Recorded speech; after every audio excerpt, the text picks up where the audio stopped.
America. My name is Osei-Frimpong, and I'm going to talk a little bit about why small town America, medium-sized town America, and medium-sized counties in America are actually making good moves. And I think you can blame the internet because the internet is disseminating ideas in a way that makes people a little bit less parochial, or a little bit less, I don't want to say lame, a little bit less bumpkin.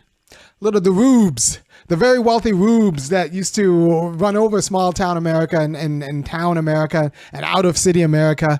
You don't have to deal with them as much because I think the internet's made people a little bit less rubish.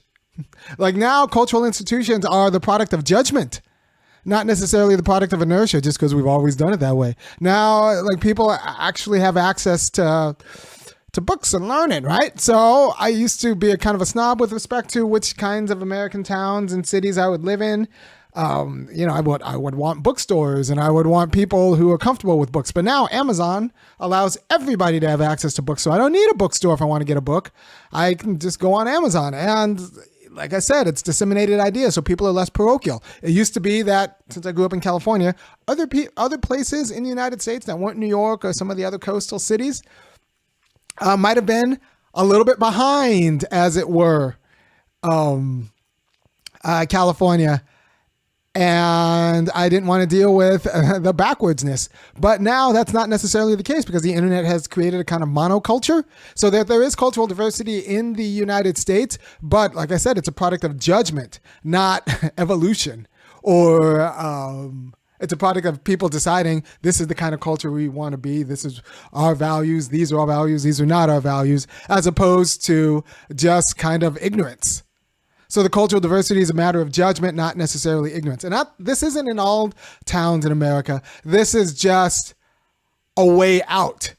So when you see a town in America that actually has its stuff together, you won't be surprised because they've always had money.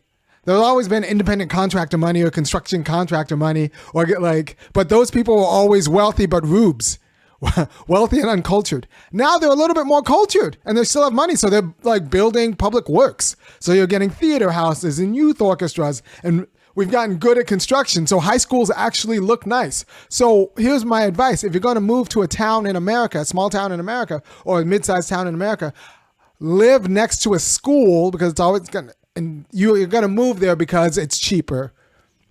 And if you live next to a school, you'll get all of the public and cultural amenities that the school provides. Live next to the school corridor. Preferably, you can live next to the elementary, junior high school, and high school. If they're all in the same area, live right by there. And you get a grocery store, too. You throw in an Aldi and a Kroger and a Publix. That's a lot of what you need, right? Because you could use the public facilities at the school while being very close to the grocery stores. So that's a lot of what you need. So you do that. And then you look to see if that town has started investing in other cultural infrastructures. Like I said, maybe a community theater or a youth orchestra, and see how much money in youth sports leagues and rec leagues. And if there's money in the rec leagues, that means that there's disposable money and they might just need a little cultural some more ideas about what to do with that money in the town, because that was a problem with small town America, towns in America, many towns in America in the 1980s or even the 1990s before the internet took off. They had the money, it was just full of rubes without appropriate cultural sensibilities. So you had to move to the city to get culture. But now the culture in the city is, one, expensive, two, if you don't have money, you don't have access to it anyway. And also, you got to deal with traffic. And also, you got to deal with the city's predations. And if you have money, you can buy a prophylactic against the city's predations. But if you don't have money, you can move to a small, some of these towns that are just now building up or have built themselves up in the last 10, 15 years. They're doing so actually rather brightly. Now, this is different than a suburb. The problem with trying to get away from the city's predations by moving to a suburb is that it's a cultural wasteland. It's completely vacuous. It's still, it's a predatory relationship on the city's culture, but it's just farther away. So you're in a zone, and that's the ticky-tack houses of weeds, for example. That's not the quality of culture I'm talking about. I'm talking about actual cultural institutions that are proper to that city because the city's invested in, recreation and leisure activities and not just a good library, but also, like I said, recreational leagues and youth orchestras and community theaters and all of this in a place that's not too far away from each other, like a downtown center. Or even if it's not officially a downtown center, a center where there is like a lot of the public goods, you need to live by that. If you live by that, your life in that town could be just as good as life in a city, except you don't have to pay city prices and deal with kind of city issues.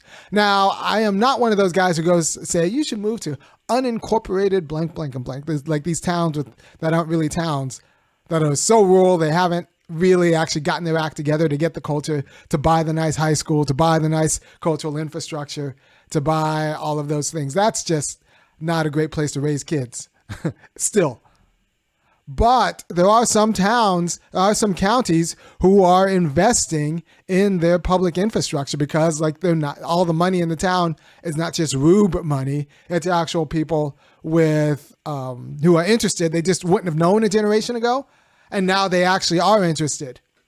And also another thing that helps us, I think, is the disintegration, immigrants from Southeast Asia or Europe, or immigrants come here and they have like extensive cultural sensibilities, but it's not getting fed by maybe a NASCAR track 10 yards away, right? So they'll start a Kumon, or they'll start a youth orchestra.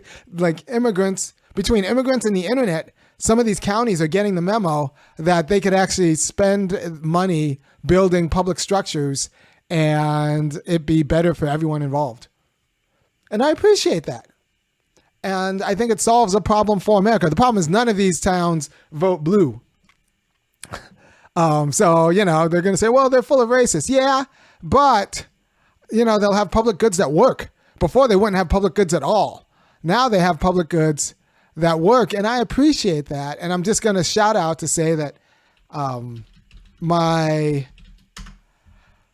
family last week had a track meet in Havisham County in Georgia, and then we went over to Helen in Georgia, and then we kind of went by Cleveland in Georgia, and I was like, okay, I could see why people move here. I could see why people wouldn't move here, 20 years ago. But now these places actually have a cultural infrastructure. Their high schools look nice. Their schools look nice. Their public goods are new. If you just don't listen to what the real estate agent tells you, and instead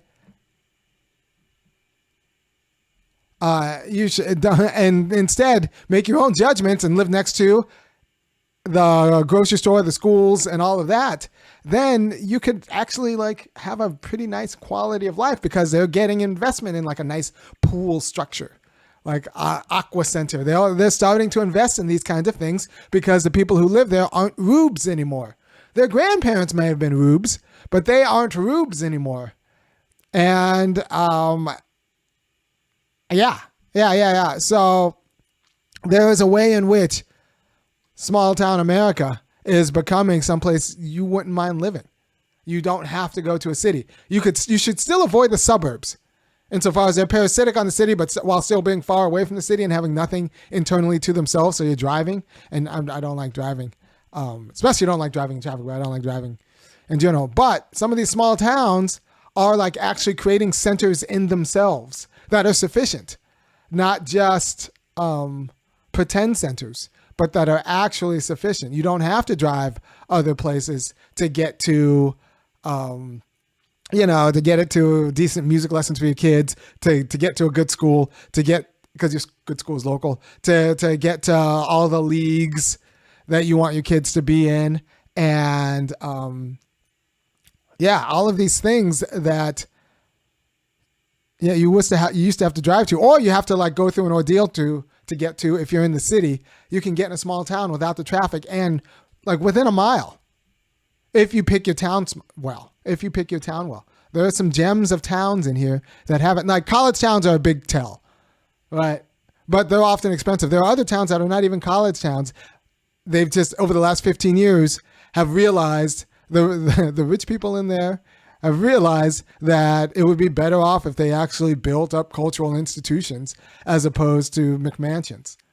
And so they have like nice cultural institutions, nice rec leagues, nice community theaters, nice, like what you need to be happy with your family, and, you know, functional internet and all that stuff.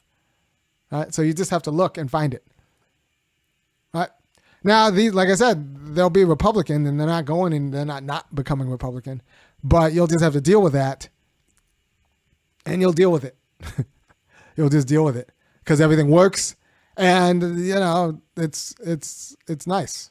It's nice. And you'll deal with, like, their low-key racism is going to be different than other people's racism, the Democrats' racism, but I can just see why people would move to small town America. Town America. Especially if you can get one with a huge immigrant population.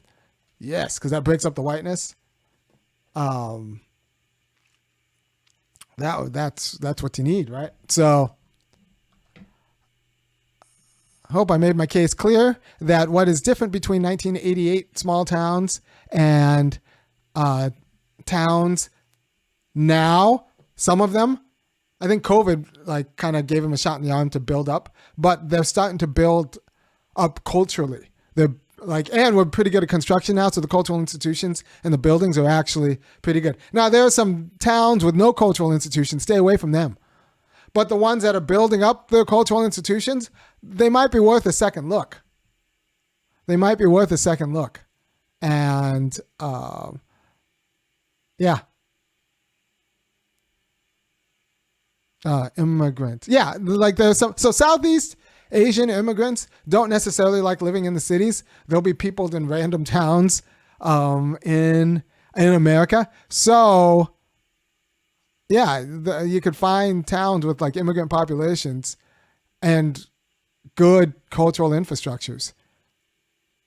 And you don't have to deal with some of the predations of city life, and the costs of city life. So I'm a city guy, but I can't afford to do the cool things in the city. And especially as a family person, I can't afford to do all of the cool family stuff in the city, and that stresses me out. And I don't like standing in the cities, with car cities, I can't stand at all because I don't like the traffic. And then non-car cities, like are often expensive. So I just have to look from afar at all the cool cultural institutions that my kids can't really be a part of. And in a town, they might be if they have those institutions. And it used to be the case that those towns simply didn't have those institutions. But now the towns are actually building the quality of buildings and the quality of culture that might be sufficient on a budget. On a budget. I mean, if you can afford to live in New York and do it up, go ahead and live in New York and do it up. If you're fine, buy a mid-sized city, like a Cincinnati or something like that, or Pittsburgh. That's great because those cities used to have money, so they have a cultural infrastructure because of old money, and then maybe there was an endowment that keeps, your youth orchestras and rec leagues and all that stuff going. But live in that. Stay away from the suburbs because those are culturally bereft. But we'll have some nebulous quality of life. You could certainly get paid if you took YouTube seriously. I've been trying to help you for 2 years. I'm reading The Greatest American Alive. Yeah, look,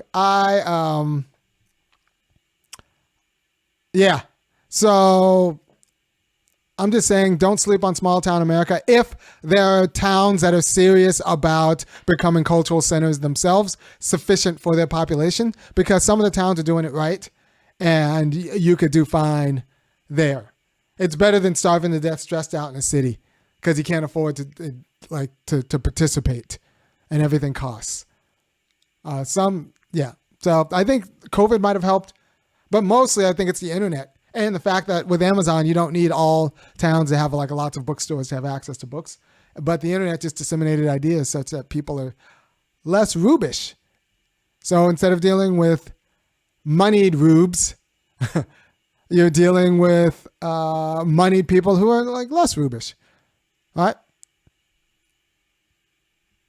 Someone, Chiwu Wu says, moving to a town of 2,000 people will not solve your problems if you're not making it in a big city. Well, all right, so 2,000 is too small. All right, I was thinking like 15,000. 15 to 50. 15 to 50. 15 to 50. And yeah, like before, if the town was only 35,000 people, I wouldn't even think about it. But now, 35,000 people, I was like, all right, do I have the grocery store? Do I have a city? Is there a place for me to do that? So now those are the kinds of questions. Is there a place? Is like, what, if I have a 35,000 person town or a 50,000 person town, it's not the end of the conversation. And it used to be the end of the conversation, but now I'm thinking that like maybe you can do it. So thank you for your time. If you appreciate what I'm doing, which I think you should, go ahead and go to www.funkyacademic.com, kick in $5, $15, or $50 a month, and I will keep doing what I'm doing, giving you a quality of wisdom you're not getting everywhere, because I don't think anyone's put together, because I don't, small towns used to be horrible, like small town, and they used to be behind, but now there's kind of like the monoculture.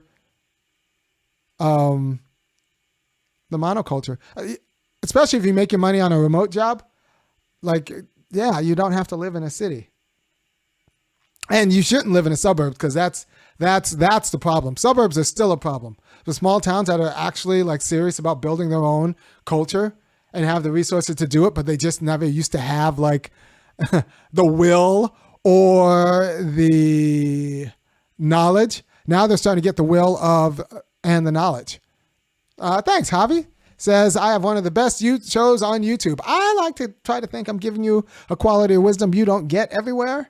And why, everyone should kick in $5, $15, or $50 a month and send this out to your friends. And, give them a second look. Give the small towns a second look. And thank you for your time, and I'll talk to you at another time. Peace.